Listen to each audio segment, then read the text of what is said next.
So today we will be covering on this topic that is very close to our heart, especially over the last few years when traveling is actually quite restricted. So today the topic that we're going to talk about is do you think our saving habit is affected now that we can actually travel again? So I mean, thankfully we are now able to travel again. Thank God. I mean, like over the last 3 years because of the pandemic. We have been limited in terms of and I think a lot of times you're caught at home, and then of course we hear about this thing called revenge traveling as well. So the things are opening up. So what do you think about this? Have you have any thoughts that over the last year compared to 1 or 2 years ago? Do you think that your savings has been affected now that we can travel again? Because traveling ultimately is not something that's cheap, depending on where you travel again, of course. But again, it's not something that is, I'll say that generally traveling is a form of luxury. So what's your thought on that in terms of your saving habits? For me personally, right, it hasn't really affected by a huge extent. And by a huge extent, I'm talking about spending more by, let's say, anywhere between 20 to 30%. So for me, generally, I've not seen a substantial increase in my expenses due to traveling. Okay. But for me, in comparison to when we were in the COVID lockdown situation, I see that I can save more. Yes, I think so too. So that's the situation for me. Yeah. But then again, if it's not just for myself, I understand that some families they actually designate that in a year they will do one short, one long, and they actually set aside a budget for it. Right. So, but for me, I don't. Okay. Right. So it's kind of like more spontaneous, and it also depends on my wife. Whether she wants to go do a short trip or a longer trip. Yes. So this is what I've observed, and this is what has affected me. So what about yourself? For me itself, I do see that especially not just myself but for my clients as well. Generally, I do realize that there's a moving trend to which whenever we talk about budgeting, planning for their finances and all these things. Back during the pandemic period, over the last 2 and 3 years itself, generally my clients are a bit more willing to set aside a larger sum, right, for savings. And then of course in the last year or so, they have to factor in that they have to travel, they have to set aside this amount. So rather than keeping it into saving it for rainy days or saving it for wealth accumulation itself, they actually, that lump sum itself has to be set aside for traveling. And even for myself as well, I mean like generally I'll try to, for each year itself, I will try to plan for a short trip and a long trip itself. And then during the pandemic, when such things happen itself, I realized that I can actually save quite a bit. Okay. Quite substantial. Because I mean ultimately when we talk about traveling, and we're not talking about traveling just a short distance, but generally longer distance, and then there's also air flight costs, there's accommodation costs, and of course the other expenses as well. And I generally for such travel each year itself, I realized that since opening up from the pandemic itself, I had to factor in an additional about 1,200 to 1,500 per month for this traveling. So I think ultimately in terms of disposable income wise itself, it definitely will into this. Right. So definitely a bit more considerate in terms of when it comes to spending, and then it comes to saving itself, I have to factor in this hit into my monthly expenses. Right. Yeah. So here's an interesting question, because it kind of occurred to me as my thought process as well. Yeah. Because like what you mentioned, depending on the destination you're going to, that will generally determine the kind of budget that you need to set aside for traveling. Right. But there's one way to actually mitigate this situation, is that you can choose to pre-book your flight earlier. Yeah. And secure accommodations way in advance. And that you typically enjoy a much a bigger kind of a savings in terms of your traveling budget. Right. So would you, for the cost of savings, try to pre-book earlier? And when I say by earlier, it's at least 6 to 12 months earlier. Yeah. Or you are generally more spontaneous and late bookings. And the reason is because we are technically, COVID is still around. And there are some unpredictable situations where it could affect your traveling plans and that kind of thing. So, Correct. what is your take on this? For me itself, usually I do agree that air flights are definitely cheaper when you actually pre-book like 6 to 12 months ahead. But again, there will be unforeseen circumstances beyond just the pandemic or the COVID itself. Because when we talk about 6 to 12 months itself, the other concerns is that in between something might actually happen where my or family members, something happened to your family members, external factors beyond out of your control itself. So although you might save a bit more, but again, when you're trying to talk about savings and planning, pre-booking ahead of time, sometimes eventually when you have to actually cancel your flight or do adjustment to your flight, there's actually additional cost that will be involved as well.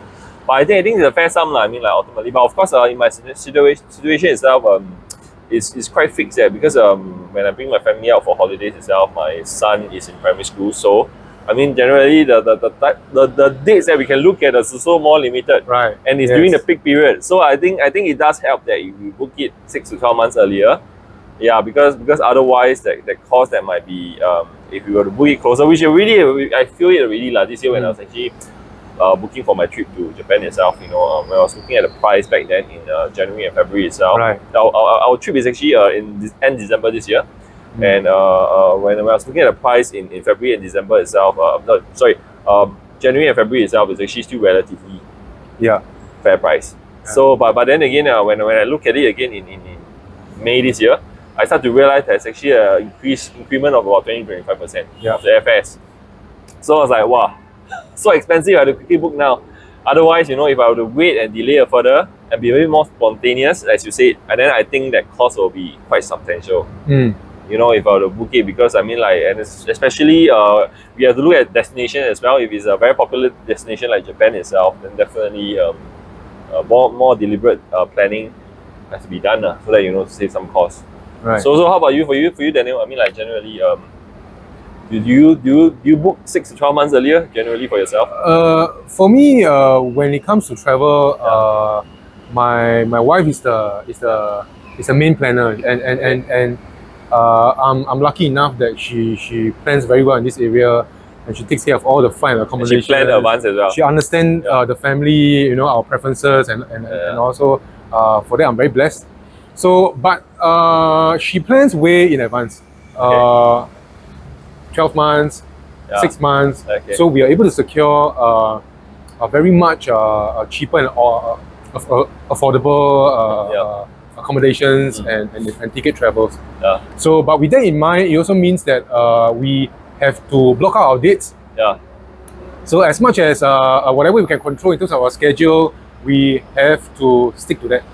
So we with that kind of planning pattern, we are also exposed to elements that's not within our control, like sickness or any kind of pre-travel kind of variables. That we a have. lot of things can happen. Yes, but for now, fingers crossed, it has worked for us, and that's how it typically works.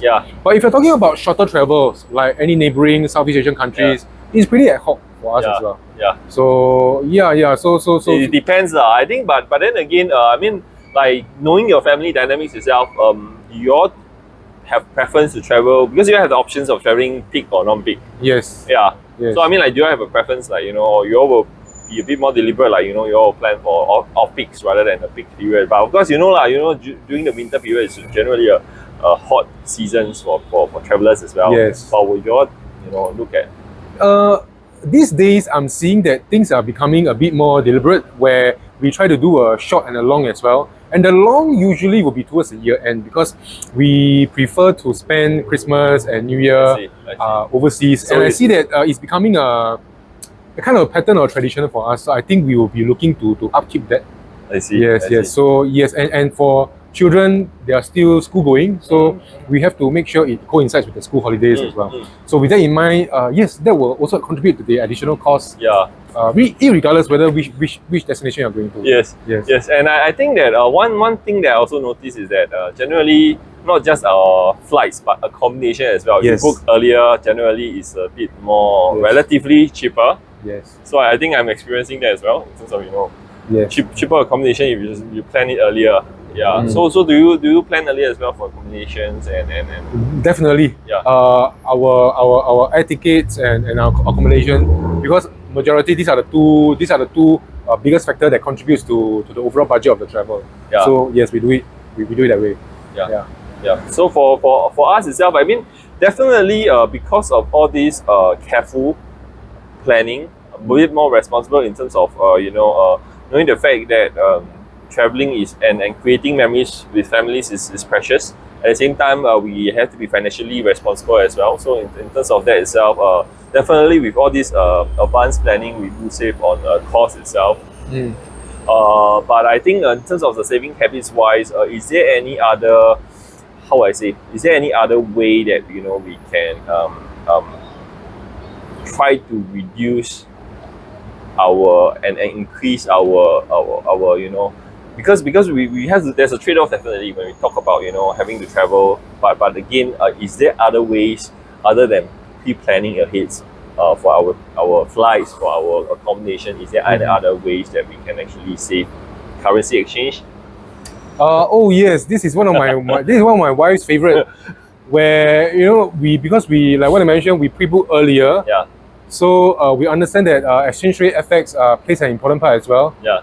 So 6 months, 12 months prior to that, she will be aiming at the exchange rates, which actually if it's in our favor, yes, we will do the exchange in advance and that kind of thing. But then again, like what I mentioned to you, if you were to do that earlier, it also means that we are foregoing the potential opportunity cost that we can actually get a better rate. So we probably have to give way on that as well. Yeah. So it's kind of like a juggling process. Yes, right, but for me and my family, how we like certainty. We prefer to have certainty when we travel. So once things like exchange rate, accommodations, and air ticket, it meets our reasonable target, I think we're generally happy with that. Yes. So I think there's also a moving trend, especially for the younger ones, where rather than use going to the traditional money changes to change for currency exchange. And then one thing that I used to do for myself personally is that when I travel, I have a tendency to use my credit cards. And then for credit cards, when you make purchases and all these things, there will be some cost that will be involved, because when we use your credit card, there will be some charges that will be incurred, and then the exchange rate is also not favorable because when you use your credit card, the exchange rate is not that favorable. So for me myself, I've actually used this platform called TransferWise. Right. Okay. So what happened is it's like a debit card and a debit account with multi-currency on it. So one way is that and then in fact that the rates there are actually way better. And then there's no credit card charges as well. So what happened is that I will actually park some Sing dollars into that particular account. Then of course when I need it itself, what happened is that I'll do a currency conversion to the respective currency that I'll be on, and then I'll be using that debit card to pay off my expenses that I will incur or purchases that I incurred when I'm overseas. But do you do that as well, or you still prefer the traditional way of going to money changes and holding cash, or you use credit cards more? Or do you... Actually, in fact, we still exchange to keep some cash, but by far and large, our transactions overseas, we are like for my wife, she used the U-Trip. So, which is a good platform because in terms of FX, is whenever you spend, they will actually capture I think probably the most competitive rates that we have. So in terms of security wise, I think we found that it's also better. That we don't carry so much cash with us. But there is still cases where there are some tourist spots and transactions where you still need cash, especially certain countries like traditional countries like Korea and South Korea and Japan itself, where there are locations where they still prefer the cash. And if you practice tipping and all, that will come in with cash as well. So definitely there will be a small portion that we still set off. But I think that there is a moving trend that that we try to avoid using the credit card because these are necessary costs that will be incurred. So it's FX and the less favorable currency exchange that the banks will actually impose on us. So I think that's something that traditionally that we use for me for convenience sake, because when I'm talking about big purchases itself, denomination wise, I don't think we will be carrying so much cash everywhere we go as well. So yes. So I think with this video, probably we can just sum it up from our conversation today. So probably we'll conclude with the list that we actually covered for today. Okay, so generally, in terms of traveling wise, I think it's something that we don't compromise. I mean, like ultimately, I think traveling is something that's very precious, and something that that we I think the pandemic has actually gives us that just make us realize how privileged we are to be able to travel, to create that memories with our family members, our loved ones when we are overseas, and that is something that will be, it can be taken away from us, especially for something like that. And I don't think that we should, because of trying to save up for the future, compromise on traveling, but it's something that we have to balance it out with careful planning and careful deliberation in terms of how we actually can cut some corners in terms of expenditures, unnecessary expenditures, especially in terms of like example what we cited credit cards expenditures, and all these things can be avoided, and with careful planning it can be achieved. And I feel that the savings habits to a certain extent definitely it will be, but the trade-off that we will be able to attain with our family members is intangible, and it's something that we still appreciate, and so to wrap it up today, that will be for our video in terms of saving habits wise. Of course, we do have when we do planning with our clients wise, we definitely have a bit more concise and a bit more detailed plans in terms of how we can actually effectively save while not compromising on our urge and our desire to travel with our loved ones. So that's a wrap for today. Thank you very much. See you in the next. See you. Bye.